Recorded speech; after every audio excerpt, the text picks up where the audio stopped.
नेता राज्याला नसणे हे तर कर्माचे फळ आहे काँग्रेसच्या. मोदीजीबद्दल खोटारडेपणा केला नसता.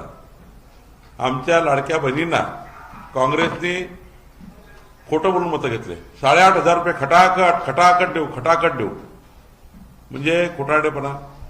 मोदीजी संविधानच बदलणार आहे, खोटारडेपणा. आदिवासीचं आरक्षणच काढून टाकणार आहे, खोटारडेपणा.